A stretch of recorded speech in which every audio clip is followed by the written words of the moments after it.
tí a ò ẹ fojú ló ń jẹ ayọ̀ jẹ lórí ìkànnì yìí o Ṣòkòtì TV YouTube channel Ẹ̀rìnmọ́ Sẹ́lẹ̀kẹ̀ ètò tó yà kílálà pẹ̀lú olólùfẹ́ yìí o Abdulrasaq Adéwálé Ṣòkòtì alágbẹ̀dẹ ọ̀run àdìrà ètò bí ẹni ṣàna ìyàwó ẹ máa wò kàn nìyí láti ìgbàdégbà o bó ṣe ń fọ̀rọ̀ wérọ̀ pẹ̀lú lọ́balọ́ba àtàwọn àgbààgbà nílẹ̀ Yorùbá tó tún fètò ẹ̀ wá ìrànlọ́wọ́ fọ́pọ̀lọpọ̀ tó níṣòro àti gbogbo ọ̀rọ̀ tó ń lọ tó ń jà ràn-ìràn láwùjọ wa gbogbo ẹlẹ́ ó máa wò lórí ìkànnì yìí o Ṣòkòtì TV YouTube channel ẹ máa wò ó.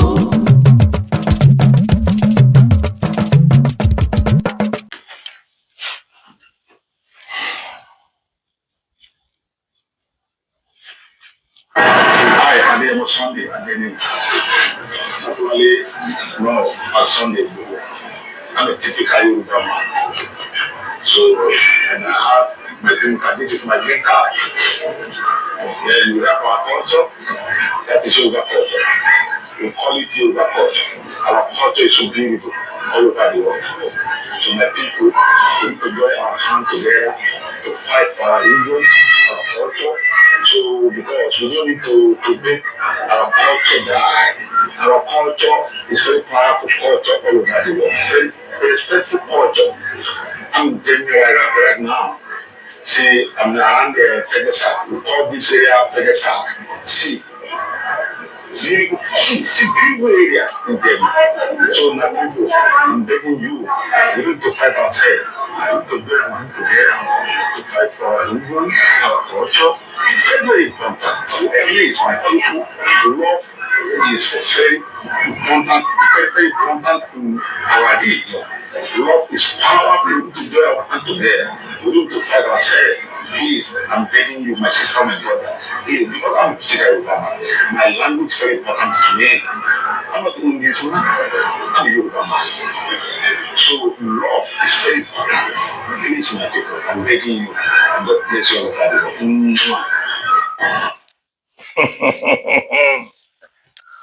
Àwọn olórí burúkú kan wọ́n ní Sunday Igboho ògbóyìnbó ònù ṣé Yorùbá ló sọ ṣe nítorí ẹ̀ ti kú gangan kò mọ ìtumọ̀ gbogbo ohun tó sọ yìí ẹ Sunday ò gbọ́ òyìnbó ọ̀dà àdàkùn torí Ọlọ́run kí ló kan Sunday pẹ̀lú òyìnbó kí ló kan ìwọ gan pẹ̀lú òyìnbó ìwọ tó ọjọ́ mọ Yorùbá mi ò ní kẹ́ ẹ má kọ́ òyìnbó ṣùgbọ́n tó bá kan tó wù ọ́ ló kú tí èmi náà bá decide pé mi ò kọ́ tó wù mí ni a rí ẹni tí ó kàwé rárá tó ṣoríire a rí ẹni tí ó kàwé irú àwọn táwa jókòó iná mélòó la kà a lè má lówó lọ́wọ́ ṣùgbọ́n a ti ṣoríire we were known all over the world kò sí country kan lábẹ́ ọ̀run tán kì í ti ń pè mí mi ò dẹ̀ kàjú ìwé mẹ́fà lọ so mi ò sọ pé ìwé ò ní mí ní o torí àwọn ọ̀pọ̀lọpọ̀ àwọn wèrè tára ń ta àwọn fámìlì Rasidi Elétíkété àti Mufti ẹlẹ́nu yẹ́pẹ́yẹ́pẹ́ yẹn wọ́n tán lè wà á máa sọ oríṣiríṣi ń sìn pé mò ń kọ́ndẹ́mù ìwé mi ò kọ́ndẹ́mù ìwé ṣùgbọ́n àwọn China èdè wọn ni wọ́n ń sọ èdè wọn ni wọ́n ń ṣe tí wọ́n fi ń ṣe gbogbo ohun tí wọ́n ń ṣe lóde òní ẹni rí kọ́mọ China kan jáde kọ́mọ kọ́ndẹ́mù ọmọ China ẹgbẹ́ pé kò lè sọ èdè òyìnbó sáwọn ọkùnrin ń sọdọ òyìnbó tẹ́lẹ̀ kí ni problem wọn pẹ̀lú òyìnbó èdè wọn ni wọ́n fi ń ṣe gbogbo tó ń ṣe èdè wọn ni wọ́n fi ń deliberate ní àwọn house of assembly wọn náà nǹkan kan bẹ́ẹ̀ yẹn ṣé rí ẹ má compare ẹ má forí wórí kẹ ẹ má lù kàn pa ẹ bá fọmọ wọ́mọ ẹ lù kàn pa Sunday jìnnà sí ẹni tẹ́ ń sọ yìí púpọ̀ ṣe mọ̀ wípé ẹyẹlé orí ẹyẹlé òjò báyìí kò tó báyìí gan ṣùgbọ́n bórí ẹ̀ ṣe kéré tó yẹn inú ilé ló ń sùn ṣé bẹ́ẹ̀ mẹ́yẹ àgbègbò orí ẹyẹ àgbègbò ó tó odidi orí èèyàn inú igbó ló ń gbé Sunday Igboho tẹ ní ò lè sọ òyìnbó òun òun enjoy freedom ẹ̀ báyìí. Ó enjoy freedom ẹ̀. Kánú àfọlọ́hún sìn ọ́ o Ọlọ́run jí ó dẹ̀wọ̀n láyọ̀ àfọlọ́hún sìn ọ́. Èèyàn pa gbogbo èèyàn wọ́n pa gbogbo èèyàn tó bẹ́ẹ̀ yẹn yákàyákà èèyàn tó jẹ́ pé ẹlẹ́mìí nìwọ náà ó lè gbẹ̀mí sọ́run inú ẹ̀ sì ń dùn pé nǹkan dáadáa ló ṣe. Ẹ̀yin èèyàn mo fẹ́ fọ kínní yìí mọ́ kí n tó kú òǹbẹ̀. Ó ṣeé ṣe kó jẹ́ pé last episode tí máa ṣe ni ó dẹ̀ ṣeé ṣe kí n tún ṣe mí lẹ́yìn eléyìí. Ṣùgbọ́n mo fẹ́ fọ kó mọ́ gan-an torí pé ìwé mẹ́fà táwa kà ó wúlò fún wa o. Ìwé mẹ́fà tèmi kà ó wúlò fún mi o. Àwọn pòfẹ́sọ̀ olórí burúkú míì wà tó jẹ́ pé ẹni tí ò tiẹ̀ lọ skul rárá tí ò tiẹ̀ ka mẹ́fà tèmi kà yìí tí ó sì máa wò pé sórí eléyìí pé sí eléyìí máa ń tó ń ṣe tó lè jẹ́ pòfẹ́sọ̀. Ìbọn àwọn pòfẹ́sọ̀ kankan ni wọ́n sọ pé dandan àwọn pòfẹ́sọ̀ kankan ni wọ́n sọ fún wa wípé kóòtù Christian ní magistrate court, high court, court of appeal àti supreme court. Ṣé báwọn kan ni wọ́n sọ fún wa wípé kóòtù àwọn Christian ni. Ṣé bí ẹni tó sọ̀rọ̀ yẹn jáde ṣé bí pòfẹ́sọ̀ ni. Ṣé bí pòfẹ́sọ̀ ni tó ní dandandandandan àwa ńlá ti gba sẹ̀ríà nílẹ̀ Yorùbá ṣé bí ẹni yẹn ṣé bí pòfẹ́sọ̀ ni. Àwọn pòfẹ́sọ̀ tí ò lọ́pọlọ táwa primary 6 living certificate ó dání wọ́n sọ yìí o wọ́n pọ̀ lọ rẹpẹtẹ o. Bàbá Akíntóyè ṣé bí pòfẹ́sọ̀ ni wọ́n. Ẹ wò báwọn ọmọ Yorùbá ṣe ń gbé wọn. Tí o pòfẹ́sọ̀ ni wọ́n náà. Pòfẹ́sọ̀ lẹni tá a dẹ̀ sọ pé ó sọ̀rọ̀ yìí náà. So ẹ mọ̀ fi orí wé orí kíní yẹn ò jọra wọn rárá. Then àwọn kan tó wá ní ẹ̀mí wípé wọ́n hámà lórí nǹkan tí kí náà ń polúkọ ẹ̀ tí Kánú hámà lé lórí yẹn. Ẹ ti ẹ̀yà gbà pé àwa ò kì í ṣe kí náà ń polúkọ ẹ̀ a kì í ṣe lọ́ọ̀yà. Ṣùgbọ́n lọ́ọ̀yà máa túmọ̀ rẹ̀ fún wa tí mo fẹ́ kó yé gbogbo wa pátápátá mi ìfẹ́ kẹ́ ẹ rí pé mi kàn ń sọ̀rọ̀ dànù ni. Àwọn òpònú tán bú mi yẹn ni mo fẹ́ kẹ́ ẹ rí bí ẹni tí ọmọ tí ò ní wọn ní ẹ̀kọ́ rárá wọn lóbi tí ó kọ́ wọn òbí wọn náà ò lẹ́kọ̀ọ́ màá fẹ́ kẹ́ ẹ mọ̀ ẹ dákun ò nà ẹ̀yin èèyàn ẹ dákun ẹ farabalẹ̀ o. Lọ́ọ̀yà lẹni yìí ṣùgbọ́n lọ́ọ̀yà yìí ọmọ Ìgbò ni. Lọ́ọ̀yà yìí ọmọ Ìgbò ni. Mo wá fẹ́ kẹ́ ẹ gbọ́ nǹkan tó sọ kẹ́ ẹ gbọ́ nǹkan tó láyé wa nípa ọ̀rọ̀ Nnamdi Kanu tí àwọn òpònú kan gbọ́kànlé tí wọ́n fi ń bú ìjọba aṣíwájú bí ẹni pé aṣíwájú ló mú Kanu. Ẹ dákun ẹ listen. I wondered if you noticed something very peculiar about the trial of Nnamdi Kanu and the defenses. There were two things that really shocked me, which I think ought to be examined further. Nnamdi kept saying that the law he was being tried under a repealed law. He kept saying that he was not being tried under a written law. These claims were very absurd. These two contentions were very absurd. I had initially dismissed them as, just a silly thing. But something occurred to me. Nnamdi had legal consultants throughout the time he was defending himself. That time, from that moment, after firing his lawyers and after taking up his own defense, he began to say these things. He began to say, show me the law, the written law, or under repeal. This is absurd because there is nothing like that. There's absolutely nothing like that. He was tried under a written law. That law was the Terrorism Prevention Act 2013. That is the substantive law. Then the procedural law governing his trial was the Administration of Criminal Justice Act. But let's focus on the substantive law. That is the law on terrorism. So when he was saying original, what the heck does he mean?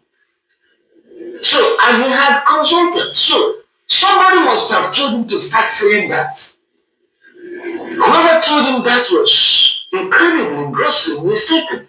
So, and he was hammering on that, written law and repealed law. And that caught fire. His supporters began to ban it. So now I'm asking, was a man deliberately trying to flood the body? Or did he really believe that he was being tried under a law that was not a written law? It's amazing. The law was written. So why would he, I'm beginning to think that he really thought so. He really thought that it was not a written law. It was a written law. It was there. They gave it to him. The summons, he has had the summons for more than 2 years.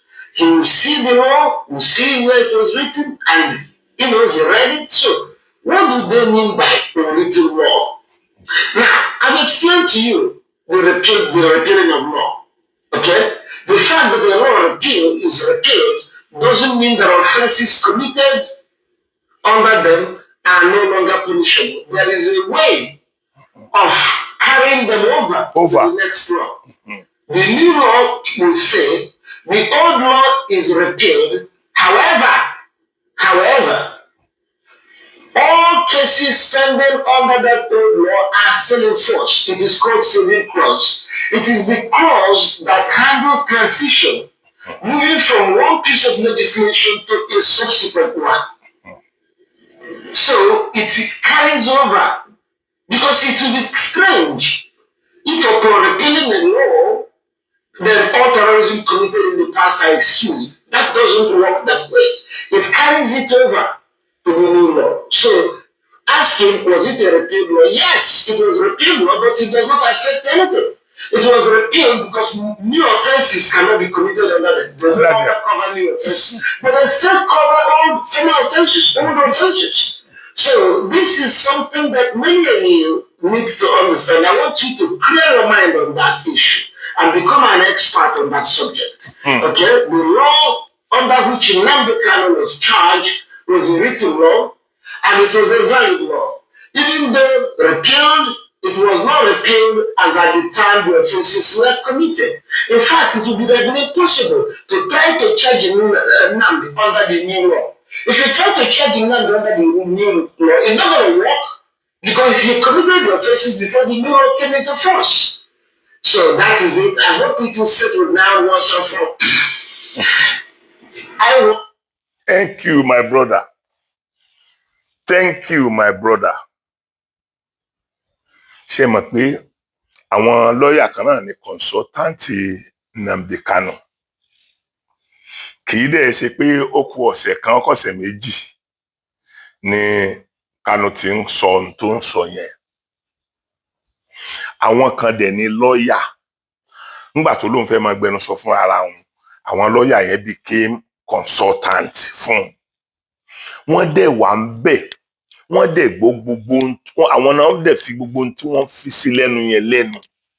Lọ́ọ̀yà dẹ̀ lẹ́nu tó sọ̀rọ̀ yìí náà. Lọ́ọ̀yà lẹ́nu tó sọ̀rọ̀ yìí. Ẹ wá wo ta lórí ẹ̀ pé ta lórí ẹ̀ ò pé bí team of lawyer bẹ́ẹ̀ yẹn bá jẹ́ consultant tí ìkankan wọn ò lọ́pọlọ débi pé wọ́n lè rò bí ẹni yìí ṣe sọ yìí. Bẹ́ẹ̀ ni ṣe sọ yìí gan ẹ̀já lè lórí o. Èmi tí mi ò ń ṣe lọ́ọ̀yà gan. Tí mi ò ní ìdí kò rí ìdí lọ kó tó mọ àwọn common thing. Ò ní ìdí àti ká lọ. Wọ́n kàn ní ìdí àti explain àwọn nǹkan fún ẹ kó o dẹ̀ grab ẹ kó o mọ̀ pé yes bó ṣe kó rí nìyẹn. Now ẹ wá wo méjèèjì síra wọn. Lọ́ọ̀yà náà ni there are lawyers and there are lawyers. So ìyẹn ni màá ṣe dúpẹ́ lọ́wọ́ brọ́dà mi kan tó pè mí. Ó pè mí mọ́jú ní òru lálẹ́ àná. lánàá láti àná lọ mo gbà pé àwọn èèyàn ń listen sí mi o láti àná lọ. Kì í ṣe pé mi ò mọ̀ bẹ́ẹ̀ tẹ́lẹ̀, àwọn area kan wà tí mi ò rò ó dé, àwọn èèyàn kan wà tí mi ò rò pé wọ́n lè ráyè gbọ́n tí kàárù nǹkan bẹ́ẹ̀ yẹn kún tàwa ò jẹ́ nǹkan kan lójú irú wọn. This is a lawyer. Ẹ má jẹ́ kí n fọ́nù, ẹ má jẹ́ kí n sọ pé the greatest lawyer ní Ìbàdàn. Ẹ jẹ́ kí n sọ pé one of the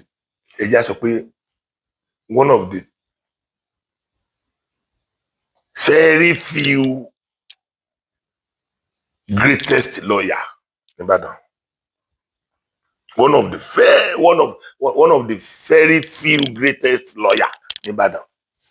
Mi ò fẹ́ dárúkọ wọn, gbogbo ayé ló mọ̀ wọ́n, ṣùgbọ́n mi ò kàn sọ fún wọn lánàá pé mo lè dárúkọ wọn. Mi ò dẹ̀ ní lo ọ̀rọ̀ tán sọ fún mi gangan direct. Ṣùgbọ́n nǹkan tí ìbáyú lọ́ọ̀yà ilé ìpàdé rí. Ẹni tí mò ń sọ yìí billionaire ni ẹni tí mò ń sọ yìí, kì í ṣe akúṣẹ̀ o, kì í ṣe akúṣẹ̀ o. Bọ̀ ẹni tí mo mọ̀ dáadáa ni mo ti wọ chamber wọn lẹ́ẹ̀mejì rí tí mo tẹ̀lé yàn lọ. Apart from that, kò síbi tí wọ́n ti rí mi láyé, wọ́n máa ń kí mi bí ẹ̀jẹ̀ wọn ni. Wọ́n máa ń kí mi bí ẹ̀jẹ̀ wọn.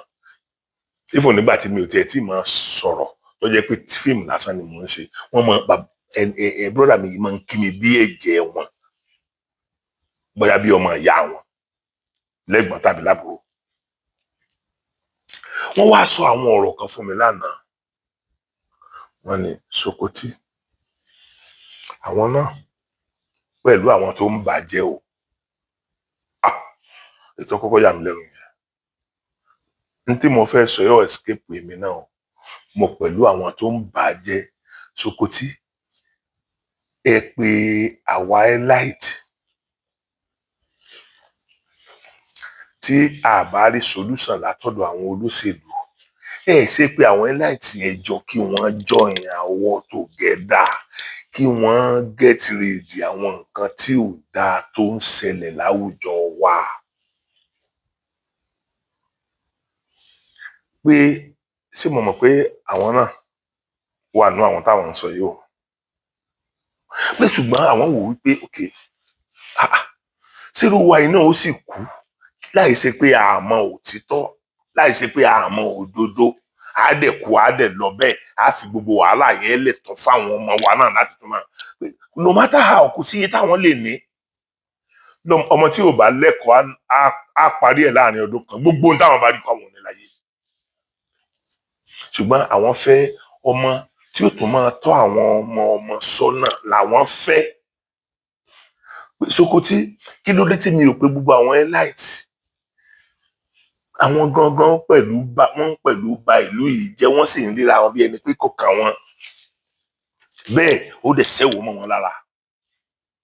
Bá a bá pe olóṣèlú ọ̀bàdàn yín lò, ẹ pa àwọn elite náà. Mo wá ń pe ẹ̀yin elite yẹn o, pé ẹ dákun, ẹ̀yin náà bóyá máa pe bọ́dà mi lénìí yẹn náà pé kán dákun kán bá mi bẹ̀rẹ̀ látọ̀dọ̀ wọn. Torí ẹnìkan náà ni ó sá bẹ̀rẹ̀ sí ní pe àwọn èèyàn jọ. Ta lè mi kí lẹ́nu tèmi gba èèyàn mélòó mo lè pè, èèyàn mélòó mo lè pàṣẹ fún.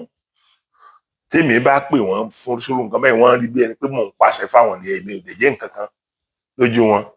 Bó tẹ́yìn tẹ́ ẹ jẹ́ ẹgbẹ́ wọn bá pè wọ́n, brother mi, wọ́n sọ àwọn ọ̀rọ̀ kan fún mi tí ò ṣe máa refill ń bì. Wọ́n sọ àwọn ọ̀rọ̀ kan fún mi tí ò ṣe máa refill ń bì. So n tí mò ń try láti sọ ni wípé ẹ jọ ìyẹn láti ilẹ̀ Yorùbá, ẹ pera yín jọ. Àwọn tẹ́ ẹ bá wà ní team, ẹ lè máa control àwọn olóṣèlú. Òṣèlú tá à ń sọ yìí náà ń sìn, ṣé bí gbogbo àná là ń pé àókè o, ilẹ̀ Yorùbá is a nation. Ilẹ̀ Yorùbá is a nation on its own. A dẹ̀ ń bẹ lọ́hùn pé a padà ní òmìnira yìí náà lọ́jọ́ iwájú.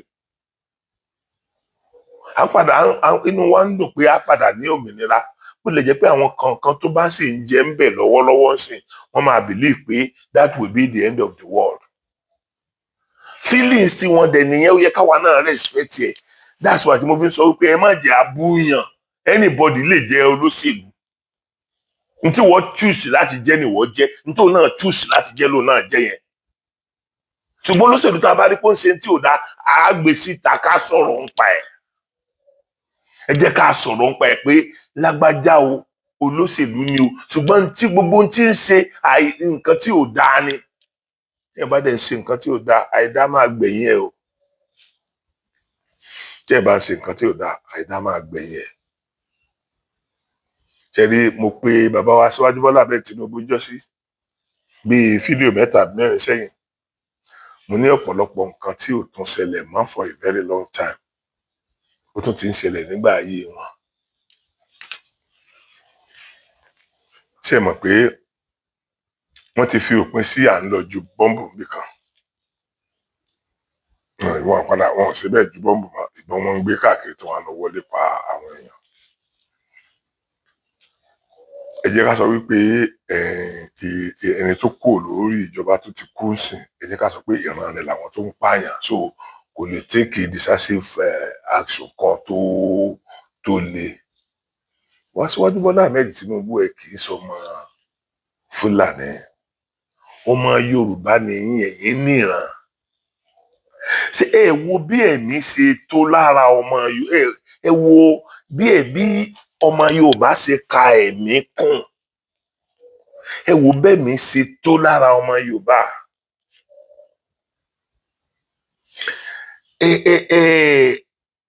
Gbogbo ohun tó ń ṣẹlẹ̀ yìí wọ́n ń kọ sílẹ̀ nínú dáyárì yìí. Ẹ ṣe àwọn nǹkan kankan tó dáa lábẹ́nú. Gbogbo pípànìyàn yóò lè jẹ́ a lè rí dáadáa kankan tẹ̀ ń ṣe báyìí àfi tí wọ́n bá stop àti pààyàn, because ṣé gbogbo dáadáa tẹ́ bá ń ṣiṣẹ́ tí wọ́n bá ti pa sí yọ enjoy inú ẹ̀ ni. Sáwa tí wọ́n ti pa yìí náà sáà mọ̀ bóyá wọ́n pa wá ni, so kí wá ní ó jẹ́ ìdùnnú wa tá a máa rí i pé ẹ ṣe dáadáa kan níbì kan, ẹ ṣe dáadáa kan níbì kan, gbogbo kò tọ́mọ Yorùbá ò dé rí ẹ kó wa síbẹ̀ kí la fi achieve, gbogbo àwọn tẹ́ ẹ kó síbẹ̀ kí ni wọ́n ń ṣe fún ìran Yorùbá. Ipò tí Yorùbá ò dé rí, yes bẹ́ẹ̀ ni ẹ ṣe Jonathan náà ṣe nígbà ìjọba wọn, gbogbo ọmọ Yíbò ló kún gbogbo àwọn pò ńláńlá àwọn náà ṣe nígbà ìjọba wọn, so kì í ṣe kó ṣẹ̀ṣẹ̀ bẹ̀rẹ̀ lórí yín. Àwọn ọmọ Haúsá náà tí wọ́n bá ti wà lórí ìjọba, àwọn mọ̀lẹ́bí wọn náà máa wà ní gbogbo, so mi ò rí yẹn bíi new thing. Ó ń yí ni, ó yí lọ́dọ̀ ti wà nìyẹn. Ọmọ Yorùbá ò tí ì jẹ president orílẹ̀-èdè rí, torí ọ̀pọ̀lọpọ̀ àwọn èèyàn sì tó ń doubt tí mò ń sọ nípa Ọbásanjọ́ pé Ọbásanjọ́ kì í ṣe ọmọ Yorùbá, ìyá wọn ní Yorùbá. Mo dẹ̀ expect kan ti gbé mi lọ kóòtù láti jọ́ yìí lórí fídíò kan wà tí mo ti ṣe sẹ́yìn tí mo gbé àwọn àti fọ́tò bàbá wọn àti tiwọn sẹ́gbẹ̀ẹ́ ara wọn báyìí, ẹ lè mọ̀ yàtọ̀. Éèjì nìkan lè fi mọ̀ pé lẹ́ máa fi sọ pé ẹ lè dàgbàjì lè lọ. Lókè wọn lè fi mọ̀ pé ẹ lè dàgbàjì lè lọ. Kò sí yàtọ̀ mímẹ́. So now Aṣíwájú Bọ́lá Ahmed Tinubu àṣejù ti ń pọ̀ báyìí. Àṣejù ọ̀pọ̀ ní kẹ́yìn bẹ́ẹ̀ tí ẹ rí o. Téèyàn bá ti ń ṣe dáadáa ọmọkùnrin bẹ́ẹ̀ tí ẹ rí níjọ́ tó bá yíwọ́. Àwọn tí ń ṣe bẹ́ẹ̀ tí ẹ rí yẹn náà àṣejù náà pọ̀, àṣejù ọ̀pọ̀. Gbogbo àwa tá à ń yìn náà àti yìn sẹ́yìn náà látọ̀ bú èmi ti yìn mo ti bú yín sẹ́yìn. Mo ti yìn sẹ́yìn, mo ti bú yín sẹ́yìn. Bàtẹ́ bá ṣe ń tó dáa, màá sọ pé ẹ ṣe ń tó dáa. Bàtẹ́ bá ṣe ń tí ò dáa, màá sọ pé ẹ ṣe ń tí ò dáa. Ọ̀kan lára àwọn nǹkan tí mo sọ pé ẹ ṣe ń jọ́sí tó bà mí lọ́kàn jẹ́ jù ni pé ẹ kó 90-something billion láti subsidize àwọn tó ń lọ Mẹ́kà. Táwọn bàbá tèmi bá ń bọ̀gún kì í fi 1 naira ràn wọ́n lọ́wọ́. Àti ẹ̀dúpẹ́ lọ́wọ́ àwọn gómìnà kan nílẹ̀ Yorùbá tí wọ́n ti introduce àṣàdé ìyẹn ti ṣẹlẹ̀ náà ní bá a rí ìjọba àwa ara wa náà bá ń ṣe ń jọ̀wọ́ wájú ìyẹn ti wà already bá ti fi yẹn lọ́lẹ̀ gbogbo ẹ̀yin tẹ́ ẹ dẹ̀ ṣe pẹ̀lú ògùn ọlọ́run ó bá mi fún yín ní ládàá yẹn ṣùgbọ́n mi tẹ́ ẹ ṣe tí ò dáa náà ọlọ́run bá fún yín ládàá yẹn ọlọ́run bá fún yín ládàá yẹn so ṣe rí èmi kì í kàn déédéé sọ̀rọ̀ sáá I don't just come out ẹ máa ẹ lọ study mi dáadáa ẹ rí i pé ọ̀rọ̀ táwọn èèyàn bá ń sọ wòròwòròwòrò tẹ́ ẹ rí gbogbo ayé ò ti sọ̀rọ̀ tó lórí ẹ̀kẹ́ tó sọ ìgbà tí mo tó rí di òkodoro mi dì mú nìyẹn ni mo tó sọ yẹn I don't just come out at this age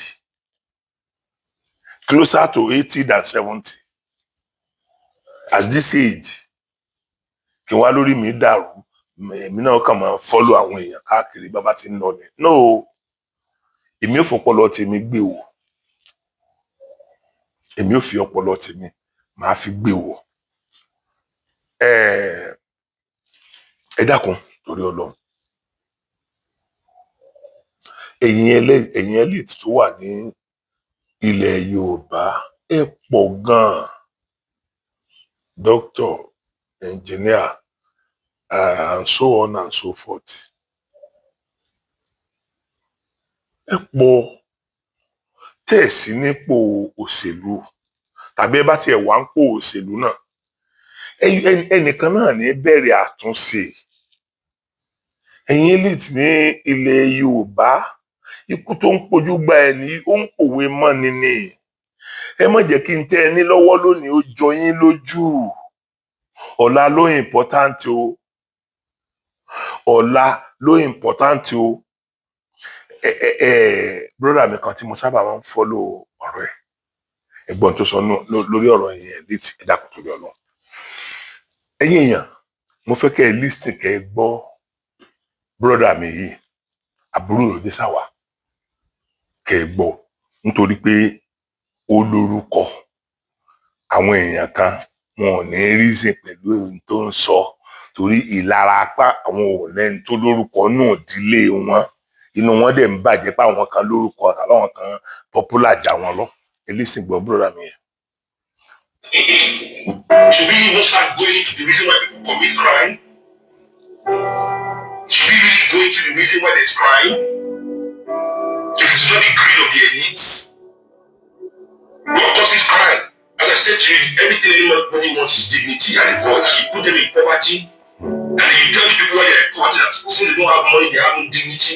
Only money can give them dignity. And these status things, status symbols, luxury goods that the rich produce. Not only do the rich produce these goods, they go to the poor neighborhood and advertise it. Not only do they advertise it, they go there and they themselves use conspicuous consumption to oppress the poor.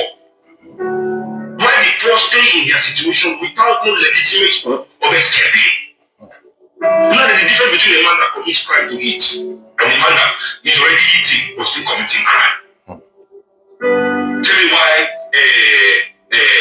people in the Senate are still stealing. They are sitting on billions, they are still stealing. Tell me why we're finding $47 million in empty apartment. In the country they say there's no money to build hospital. Honorary Andrew Yakubu, honorary GM of NNPC had $9 million cash in his house. In that community, there are no good schools. In his community, where they found that money, there's no school there. Let's go there. Let's go and look at the kind of school that is there for the poor. Let's go now. The problem with us as motherland people is that we do not think as motherland people.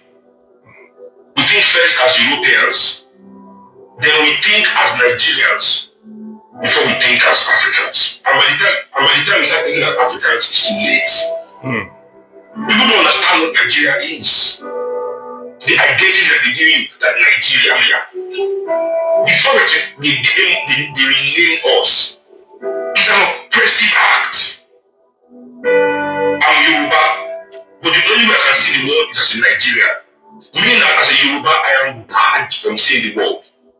My true identity is not allowed to see the world. I must carry my Nigerian passport, bear my Nigerian identity as a sanctioned service. This service has been civilized from Yoruba to Nigeria. Now we are one see the world. You are speak your English. Should we even start doing it to the reason why people commit crime?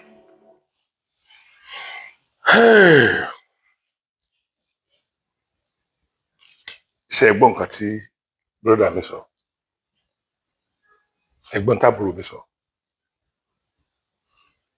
ọ̀rọ̀ lórí elite tí mo sọ pé brọ́dà mi alálùbáríkà kan sọ̀rọ̀ lé lórí tó sì ń dára ẹ̀ lẹ́bi pé àwa bíi pé àwa elite yẹn gangan láà wúlò, tó bá ṣe pé àwúlò tá a wà reasonable bólóṣèlú ọba ṣe dáadáa àwa ló yẹ ká correct wọn á bẹ̀rù tiwa, wọn ò bẹ̀rù àwa irú àwa ìkíni wọn fẹ́ bẹ̀rù lára mi ò lè dá odidi local government chairman pé kan gbàgbọ́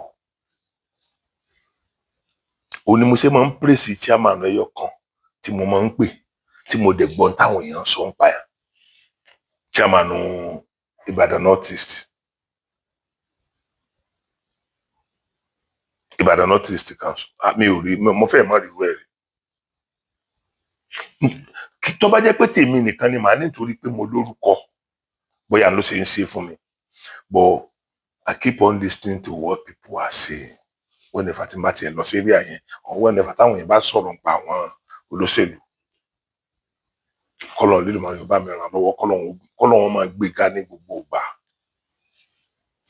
Ìwọ tó bá wù ọ́ ní mò ń praise olóṣèlú, mi ṣe ní praise olóṣèlú, kí ni tiẹ̀ pẹ̀lú tèmi? This is a chairman local government tó jẹ́ pé tó bá pè tí ò bá gbàgbọ́ ó tight láti gbàgbọ́ gbà yẹn ṣùgbọ́n yóò pè ẹ́ padà, bó bá send the message yóò reply ẹ̀. Ẹ wá wòye yẹn tí ó máa send the messages ní odidi a whole local government tó ṣe pé ó tó pín síbi mẹ́rin, ó tó pín ní local government mẹ́rin, local government Ìbàdàn North East. So ẹgbọ́n tí àbúrò mi yẹn náà sọ ń sìn ṣé bọ̀bọ̀ yẹn ò lórúkọ tó ní ebi ò pànà kò sí nínú àwọn musician tí ebi ń pa, àwọn yìí bówó ń lé ní bó lè jẹ́ pé Ọbásanjọ́ nítorí Ọbásanjọ́ ṣe fún ìran wọn ò lè gbàgbé láéláé. Ọbásanjọ́ ò lè ṣerú ẹ̀ fún ọmọ Ìgbò odò ẹni tí ó bá ya ìyàkuyà yọ ìyà náà nítorí pé ilé ayé náà la wà tí wọ́n ṣẹ̀ ní udi àbí tí wọ́n ń porúkọ ìlú yẹn, ilé ayé náà la wà tí Ọbásanjọ́ fi dojú gbogbo ìlú yẹn bolẹ̀ àti ọmọ kékeré àtàwọn àgbàlagbà àti kíní gbogbo wọn ló pa wọn so ọ̀rọ̀ Ọbásanjọ́ kò lè you can imagine pé irú Ọbásanjọ́ wá bá Fáyọ̀sé ṣe birthday. Fáyọ̀sé náà ní tiẹ̀ lára o torí òun náà ní gbogbo àwọn family ẹ̀ ní disgrace ẹ̀ káàkiri yẹn o, tó bá mójútó family ẹ̀ wọ̀n ní disgrace ẹ̀ o, but ní tí mo try láti yọ mí báyìí ni pé ó wá báyàn ṣe nǹkan ó dẹ̀ ń condemn ẹ̀ lójú ẹ̀. Ọbásanjọ́ ní ẹ̀mí ìgbéraga, wọ́n ní ẹ̀mí ìgbéraga, wọ́n á sọ̀rọ̀ bí ẹni pọ́lọ́run ni wọ́n á sọ̀rọ̀ bí ẹni pọ́lọ́run dákun ń sọ̀rọ̀ kìdí sẹ́yìn ò corrupt ni ṣé corrupt lẹ̀ wá third time. Iná Nàìjíríà kan wo ló ta ni wọ́n lè fi pe rí ẹ̀ ní Nàìjíríà pé ó struggle for third time as a president, ta ni wọ́n lè fi? Àwọn èèyàn kan wà tó lọ́run ṣe bẹ́ẹ̀ fúnra ó wu Ọlọ́run lọ́run ṣe bẹ́ẹ̀. Buhari ó ṣe president ológun ó tún ṣe ti olóṣèlú, kò lóun fẹ́ háàdì mọ́ ọdún mẹ́jọ òun. Gbogbo táwọn olóṣèlú ń ṣe màá bẹ̀rẹ̀ sí ní máa sọ wọn fún yín sí báyìí. That does not mean pé mi ò lẹ́ni tí mo fẹ́ràn nínú wọn o tó ń ṣe dáadáa. Ìgbọ́n tẹ́ bá tí mo fẹ́ràn nínú olóṣèlú ó ṣe dáadáa ní o, gbèsè ayé tí èmi ọ̀kan anybody o kò ibi ò pa mí o, ẹ̀yin àwọn èèyàn ò jẹ́ kébi ó pa mí o, àwọn èèyàn ò jẹ́ bí ó pa mí o, àwọn èèyàn ò jẹ́ bí ó pa mí. Irú brọ́dà mi lọ́ọ̀yà tí mo lọ bá mi sọ̀rọ̀ náà nísìnyí tí n bá lọ bá rú ẹ̀ ẹni tí mo lè lọ bá pé kò sówó lọ́ọ̀ mi tí kò gbọ́dọ̀ fún mi less than 1 million tí ò bá fún mi lówó rárá kò gbọ́dọ̀ fún mi less than 1 million. Ẹ dákun, ọmọ Nàìjíríà míì wà tó jẹ́ pé in the next 20 years kò lè rí, mi sọ kíkójọ o, kò lè rí 20, kò lè rí 1 million. Èlò ní náírà yóò wá nǹkan kan kékeré bíi 200, 300 jẹ́ láàárọ̀, tó bá di lọ́sàn-án yóò ra ẹ̀pà panu, tó bá dalẹ́ ó lè mú gààrí. Ẹ bá mi wá sí iye ọdún tí ẹni yẹn ó fi ná 1 million. Mo kàn fi eléyìí sọ̀rọ̀ ni. Mo níbi tí mo lè sáré sí, èmi kì í kàn bẹ́ẹ̀ káàkiri ni. Mo rely lórí little change tí n bá rí láti orí YouTube àti tẹ́yìn èèyàn fún mi. Kí n tó lè rówó lórí YouTube, mo ń láti ṣe something reasonable. Torí ńgbà táwọn èèyàn bá ṣe wò sí ni màá ṣe rówó sí, ìgbà táwọn èèyàn bá wò ni màá tó rówó. So ó mìíràn pé mo gbọ́dọ̀ ṣe nǹkan tí majority gbọ́dọ̀ nífẹ̀ẹ́ sí, tí majority gbọ́dọ̀ rí pé reasonable. Kì í ṣe àwọn wèrè kọ̀ọ̀kan kéékèèké kan tó ń sọ̀rọ̀ ni máa wá títorí ẹ̀ pé iṣẹ́ dáadáa tí mò ń ṣe mi ò ní ṣe mọ́. So ẹ̀yin ọmọ ìyá mi, ẹ dákun, mo bẹ̀ yín, ẹ̀yin elite ní ilẹ̀ Yorùbá, ẹ pera yín jọ. Brother mi, n fẹ́ dárúkọ yín ni o, torí mi ò gbàyànjá lẹ́nu yín kí n tó pé kí n lè dárúkọ yín. Bọ̀ tí n bá dárúkọ yín, ó fẹ́ mọ̀ sí ẹni tẹ́ ẹ̀ súnmọ́ Nàìjíríà yìí, ó fẹ́ mọ̀ sí ẹni tí ò close mọ́ yín, tẹ́ ẹ̀ close mọ́ Nàìjíríà yìí, ó fẹ́ mọ̀ sí láàrin àwọn live and dead. So mo wá fẹ́ kẹ́ ẹ dákun torí Ọlọ́run, kẹ́ ẹ bẹ̀rẹ̀ rẹ̀ látọ̀dọ̀ tiyín. Lóòótọ́ mo mọ̀ pé àwọn olóṣèlú kan wà tí wọ́n lè ní ìpàdé pé ẹ fẹ́ gbàjọba nílẹ̀ ń ṣe. Ṣùgbọ́n ẹ̀yin fi yẹn lè rẹ̀ fọlọ́run. Ẹlẹ́dàá gbogbo àwa tẹ́ ẹ fẹ́ ká kú nínú ìgbèkùn ayé yóò tì yín lẹ́yìn láti ṣe, brother mi. Mo bẹ̀ yín lórúkọ Ọlọ́run, mo bẹ̀ yín lórúkọ Ọlọ́run, mo bẹ̀ yín lórúkọ Ọlọ́run. Màá dárúkọ yín o létà màá dárúkọ yín. Torí ntẹ́ ẹ sọ bà mí lẹ́rù, tẹ́ ẹ dẹ̀ blame ara yín náà lé lórí. Ó túmọ̀ sí pé àwọn èèyàn mọ òtítọ́, wọn ò ní sọ ni, wọn ò ní ṣe ni, wọn ò ní sọ òótọ́, wọn ò ní sọ òtítọ́, wọn ò ní ṣe òtítọ́. So ẹ̀yin gbogbo èyí tẹ́ ẹ ní máìdì wípé wọ́n persecute Nnamdi Kanu ni, ṣé bẹ́ẹ̀ gbọ́, ṣé bí wọ́n ti explain fún wa ń sìn, kì í ṣe written law náà fi jẹ́lẹ̀ òun náà fi ṣe kíní kan. Kanu mọ̀ fọ́ lọ́hùn sí ẹ́, mọ̀ fọ́ lọ́hùn sí ẹ́ o, orí ijó dẹ́wọ̀n láyọ̀, mọ̀ fọ́ lọ́hùn sí ẹ́, mọ̀ fọ́ lọ́hùn sí ẹ́, orí gbé ọdẹ́wọ̀n láyọ̀, mọ̀ fọ́ lọ́hùn sí ẹ́. Orí gbogbo àwọn tó pa, orí gbogbo àwọn tó tẹ̀mí wọn bọ́, orí gbogbo àwọn tí, ṣe mọ̀ pé àwọn tí Kanu pa nìkan là ń sọ̀rọ̀ bá a sọ̀rọ̀ àwọn tẹ́bí pa kú nítorí pé kò gbà fún wọn láti jáde, wọn lè lọ bí iṣẹ́, wọn lè lọ anywhere.